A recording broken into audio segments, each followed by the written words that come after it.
اپنے باپ کے بغیر پرورش پانا اور بڑا ہونا، زمانے کے سرد و گرم سے جو محفوظ رکھتا ہے باپ، اس سرد و گرم کو پھر انہیں بچانے والا کوئی نہیں ہوتا، تو پھر وہ بچے، ہمارے پیارے آقا صلی اللہ علیہ وآلہ وسلم نے کس قدر تاکید اور تلقین فرمائی ہے یتیموں کے حوالے سے. آپ کو معلوم ہی ہے کہ پیارے نبی صلی اللہ علیہ وآلہ وسلم نے فرمایا کہ یتیم کے سر پر دست شفقت رکھنے والا قیامت کے روز میرے ساتھ ایسے ہوگا.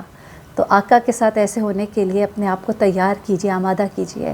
آمادہ کیا کرنا ہے، ہمارے تو سب قربان آقا پر. تو اللہ تعالیٰ ہمیں توفیق دے کہ ہم یتیموں کے سر پر اچھے سے ہاتھ رکھیں اور ان کا خیال رکھیں.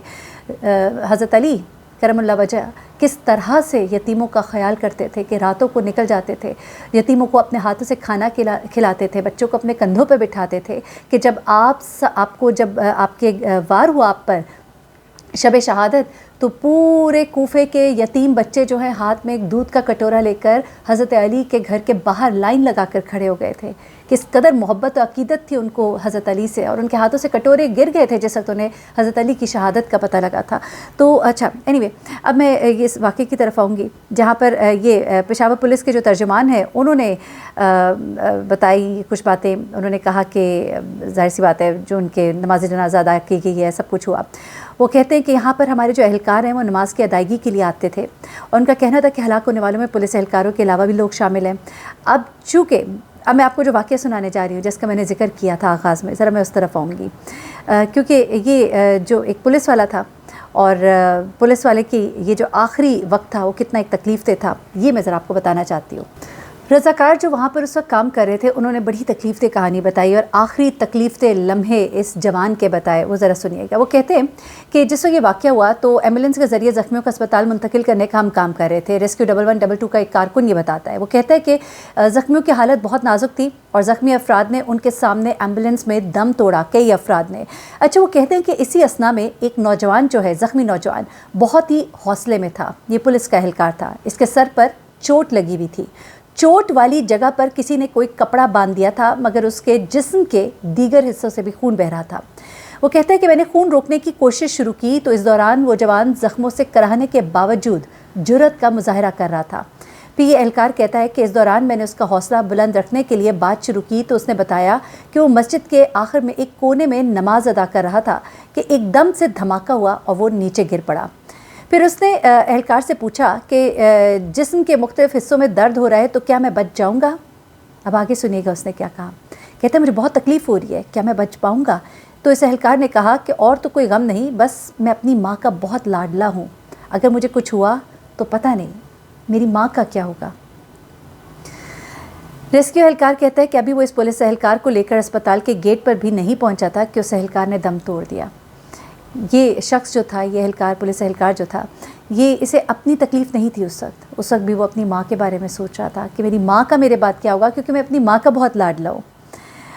ایک اور زخمی اہلکار بھی اپنے گھر والوں کو یاد کر رہا تھا، اس نے بھی ہسپتال پہنچ کر دم توڑ دیا. ہر شخص جو ہے آخری وقت میں اپنے پیاروں کے بارے میں سوچ رہا ہوتا ہے، خاص طور پہ وہ پیارے جو اس سے جڑے ہوتے ہیں.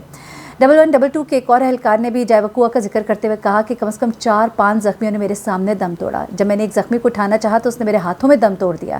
دوسرے کی طرف میں گیا تو وہ بھی دم توڑ چکا تھا اور ساتھ والے کو دیکھا تو وہ بھی زندہ نہیں بچا تھا. وہ کہتے ہیں کہ مجھے لگتا ہے کہ شروع کی صفوں میں شاید کوئی بھی نہیں بچا تھا. اب الخدمت فاؤنڈیشن کے ایک اہلکار ہیں، وہ بتاتے ہیں کہ جب وہ جائے وقوع پر پہنچے تو ایک شخص کو ملبے تلے دبا ہوا دیکھا تو اس پر شاید عمارت کا کوئی ستون آ کر گر گیا تھا، جس کی وجہ سے وہ بہت تکلیف میں تھا. وہ بار بار چیخ کر کہہ رہا تھا کہ میرا پاؤں کاٹ دو مگر مجھے باہر نکالو. آپ یہ سوچیے کتنی ایک تکلیف اور کتنے دل دہلا دینے والے مناظر ہوں گے. اچھا وہ کہتے ہیں کہ اس موقع پہ تمام ریسکیو اہلکار بہت محتاط تھے کیونکہ اس شخص کو زیادہ نقصان نہیں پہنچا تھا، اس کا صرف پاؤں ملبے کے نیچے پھنسا ہوا تھا. تھوڑی سی بھی بے احتیاطی اس کے لیے نقصان دہ ہو سکتی تھی، اس لیے بڑی احتیاط سے ملبے کو ہٹایا گیا. امدادی کارکن نے کچھ دیر کی کوشش کے بعد اسے نکال لیا تھا اور جب نکالا گیا تو پاؤں پر چوٹ تو تھی مگر اس سے زیادہ نقصان نہیں پہنچا تھا. وہ کافی دیر سے ملبے کے نیچے دبا ہوا تھا جس کی وجہ سے وہ نڈھال ہو گیا تھا. جماعت اسلامی کے جو لیڈر ہیں عنایت اللہ، انہوں نے بتایا کہ جس وقت دھماکہ ہوا اس وقت میں کیپٹل سٹی پولیس کے دفتر میں موجود تھا اور ایک انتہائی زوردار اور خوفناک دھماکہ تھا جس نے در و دیوار ہلا کر رکھ دیے تھے. وہ کہتے ہیں کہ سی سی پی او اعجاز خان اپنے دفتر میں موجود تھے اور جب دھماکے کی آواز آئی تو وہ جائے وقوع کی طرف چل پڑے اور میں بھی ان کے پیچھے چل پڑا. عنایت اللہ کہتے ہیں کہ جب میں جائے وقوع پر پہنچا تو وہاں پہ کوہرام مچا ہوا تھا اور مسجد کا وہ حصہ جہاں پہ محراب ہوتا ہے وہ زمیں بوس ہو گیا تھا. وہاں پر چیخ و پکار تھی، بے تحاشا زخمی تھے. عنایت اللہ کا کہنا ہے کہ مجھے برآمدے اور مسجد کے پچھلے حصے میں نماز ادا کرنے والوں نے بتایا کہ مسجد میں نمازیوں کی بڑی تعداد موجود تھی اور اگلی صفوں میں موجود لوگ سب سے زیادہ متاثر ہوئے۔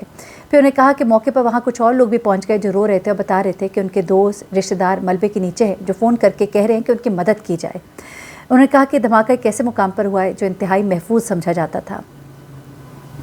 ایک شہری ہے زاہد آفریدی، وہ کہتے ہیں کہ دھماکے کے وقت وہ کسی کام کے سلسلے میں پولیس لائن کے قریب علاقے میں موجود تھے، تو وہ بتاتے ہیں کہ اس دھماکے کی آواز ہم نے وہاں سے کم از کم 500 میٹر دور سنی۔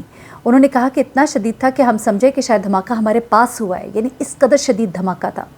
وہ کہتے ہیں کہ دھماکے کے فوراً بعد گرد و غبار دھواں اٹھنے لگا۔ واقعے کے وقت میرے ساتھ 2 لوگ اور بھی موجود تھے۔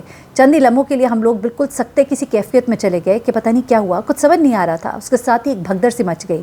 پھر وہ کہتے ہیں کہ تھوڑی دیر میں ایمبولینسز آنی شروع ہوئیں، ایک افراتفری، ایک کوہرام سا مچا ہوا تھا اور اس کوہرام نے سارے علاقے کو اپنے گھیرے میں لے لیا تھا۔ یہ کچھ مناظر تھے اس دن کے، بڑے ہی تکلیف دہ مناظر۔ کچھ اپنی مصروفیت کی وجہ سے میں اس دن اس کو کور نہیں کر سکی، اور ایک بات یہ بھی تھی کہ میں کچھ معلومات اکٹھی کرتی ہوں اور کوشش کرتی ہوں کہ کچھ ایسی انفارمیشن آپ تک پہنچاؤں۔ یہ کچھ ان مناظر کی کچھ کیفیات تھیں جو میں نے آپ کے سامنے رکھی ہیں۔ اللہ تعالیٰ اس وقت سے ہم سب کو بچائے، ہمارے ملک کو اپنے حفظ و امان میں رکھے۔ خدا کے لیے آپ لوگ اپنی دعاؤں میں اس دعا کو شامل کریں، اللہ تعالیٰ ہمارے ملک کو ہر طرح کی آفات سے، بلیات سے محفوظ رکھے اور ملک کے حالات اچھے ہو جائیں انشاءاللہ العزیز۔ اللہ تعالیٰ ہمیں ہدایت دے اور ہم بھی ایک اچھے انسان بنے تاکہ ہم پر اچھے حکمران جو ہوں وہ ہوں۔ اپنا بہت خیال رکھیے گا۔ اللہ حافظ۔